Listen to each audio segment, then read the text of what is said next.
Yeah.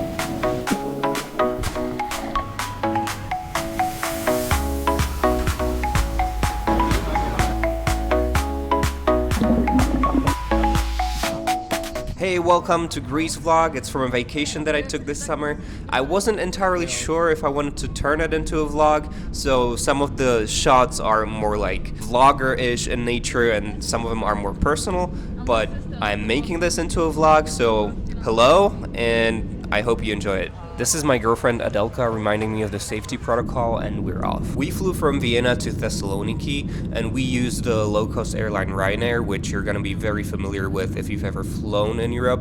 The round-trip tickets for the both of us were only 250 euros, so incredibly cheap. And I mean, of course it's RYANAIR, but it's hard to get better deals and I've never had a bad experience myself. As we were arriving, we were able to appreciate these beautiful aerial sceneries, and not a lot of people know this, but Greece is actually one of the most mountainous countries in Europe. Thessaloniki also looks just amazing from above, and we landed, which as you can hear made some people very, very excited.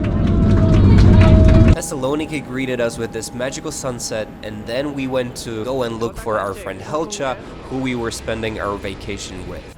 As we were walking to our apartment that was located in a very attractive area, we passed this beautiful church, and that's Helcha and Adelka saying hi. We got to explore it later in our stay. We wanted to check out what it looked like from the inside, but unfortunately it was too late, but I think if you go earlier, you will definitely be able to get in. We weren't able to see it at night, but when we woke up, we realized that the view from our apartment was just stunning, and the birds, they were the cherry on the top.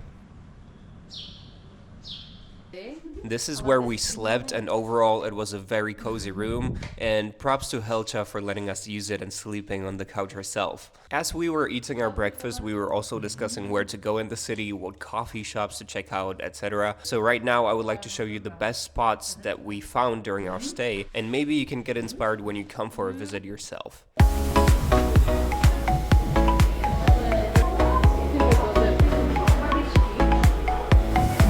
So our first stop, as you could see in the lower left corner, was TABYA, a wonderful coffee shop that was located right next to where we lived. It had these huge inside spaces and areas, beautiful furniture, very nicely painted, great colors. It's actually 2 or 3 stories of a coffee shop. There's the ground floor, then there's the second floor, and if I'm not mistaken, there's some sort of an underground sitting too. But we ended up going outside because you go to Greece to soak up the sun, and we had a great time together at TABYA. Now, if you want to visit this next place, you gotta be ready to get that cardio in, because you're gonna be walking uphill a lot for this one. But trust me, it is so worth it. It's called the Little Big House, and it's not your typical coffee shop or coffee place. It's actually a community project that set out to help stray cats and stray dogs all over Thessaloniki, and there are tons and tons of them. So if you feel like visiting a really colorful place while having an amazing coffee, great food, all the while supporting the stray animals of Thessaloniki, this is the place for you. We ordered this for brunch. I don't even remember what it was, but I remember that it was absolutely delicious. I rated 10 out of 10 kisses. We were so satisfied that we got this cake to go, and we actually came back the next day, and the cake was delicious too. Another great cafe I have to recommend is Peach Boy. It's quite a unique experience because you suddenly feel like you're in a desert. And aside from that and a really good coffee, you can also get yourself this cool merch that they sell. If cafes are not really your thing, or you've had enough caffeine for the day, there's plenty of other stuff to do in Thessaloniki. After all, it was funded in 315 BC.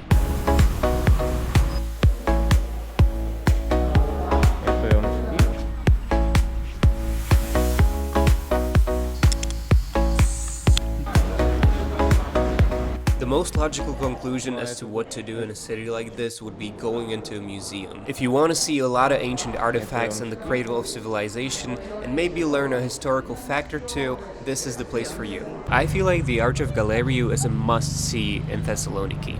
It was built between 298 and 305 AD to commemorate Galerius's victory against the Persians. In the ancient times, the Arch of Galerius and the nearby Rotunda were actually connected through the boulevard, so they created this joint complex, and it was this coherent structure. And although it is not really visible today, it's really good to remember as you're walking on the boulevard. If you're into art, definitely check out MAMA's, which is Macedonian Museum of Contemporary Art. It's got some really cool stuff. You will get to understand the current scene better, and yeah, I can only recommend that. The one thing I can't recommend enough is walking without a purpose and getting lost in the city. I love doing that anywhere I go in any country, because that's the only way you will genuinely be able to find interesting places. Trust me on this, it always works.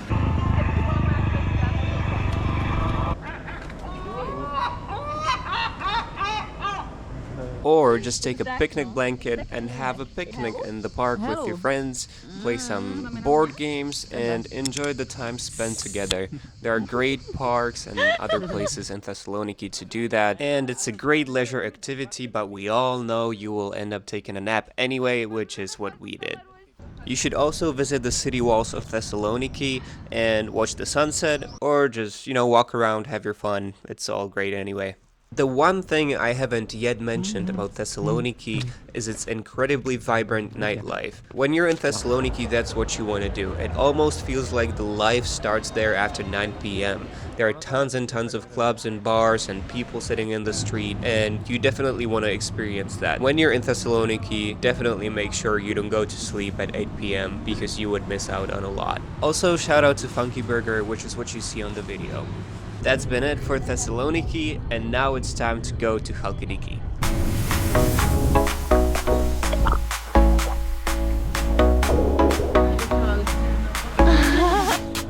So it takes about an hour and a half to drive from Thessaloniki to Chalkidiki.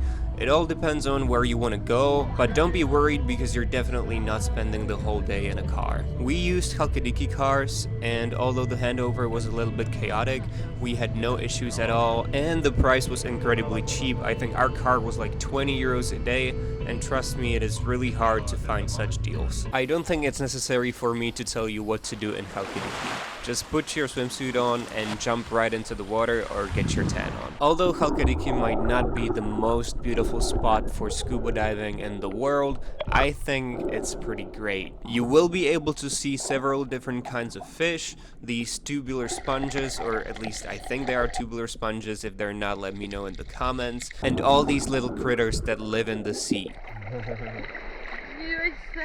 If you're not big on swimming or scuba diving, you can actually climb a tree or smash your face against the pebble beach. The one thing you need to be wary of, though, are the sea urchins. The waters are not really infested with them, but even a moment of inattention can lead to some very nasty spikes in your foot, and you need to get them out as quickly as possible because they tend to cause some very nasty inflammation. I have a couple spots even here in Chalkidiki that I would love to show you. So the first one is actually a beach. It's called Karydi Beach, but I'm not talking about the main beach, which is very likely going to be really crowded in the summer months. You actually need to walk a little bit further along the beach and all the way back to the end of the peninsula. I've circled what I think is the actual best spot, so if you decide to go, you know where to go to get the best out of your stay. The snorkeling here is beautiful and the water is really clear, so if that's what you're into, you will most certainly have a good time.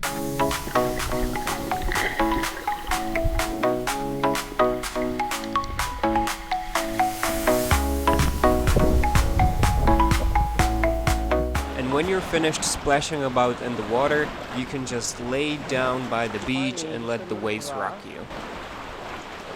After a long day of fun, it's a great idea to get an ice cream at a nearby restaurant and finish the day off with a sweet treat.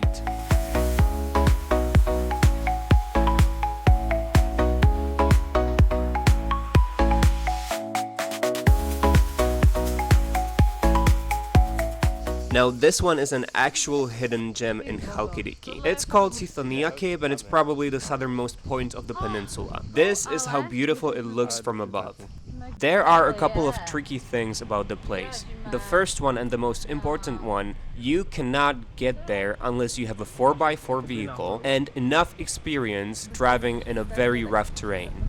This footage is from us descending on our way back, but we're not descending from the actual place, but from the nearest place accessible by a normal car. And getting even there is not trivial and requires certain driving experience. You can leave your car by a wooden farm settlement at the top of the mountain that you have to drive up, and from there it's about a 30-minute walk, but there aren't all that many shady spots, so don't forget to bring a hat. My second suggestion is bring an umbrella because there are no shady areas at the beach. And also, the pebbles get scorching hot, so bring good shoes unless you want to burn your feet. Like, literally burn your feet. Knowing all this, you can almost put your diving mask on, but not before you hear this third and the most important warning. Once you leave the bay, the currents do get really strong and they will take you out to the open sea. So be extremely careful while snorkeling around the rocks. This is an actual footage of us realizing that the currents are starting to take us who knows where,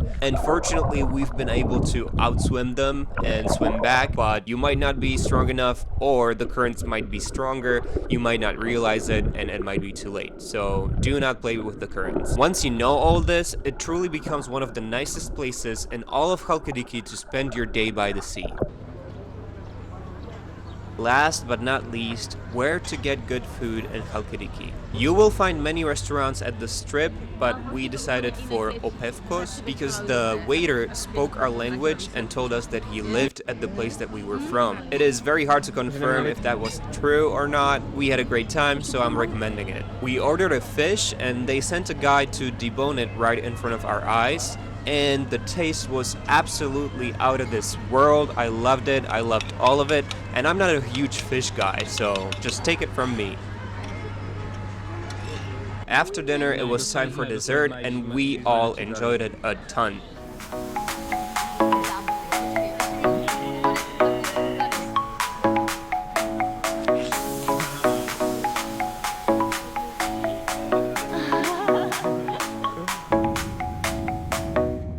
Thank you for watching. I'll be really happy if you comment or subscribe or maybe even both. Feel free to check out the rest of my channel. I post whatever I like, so you might be into it, you might not, but you never know unless you try.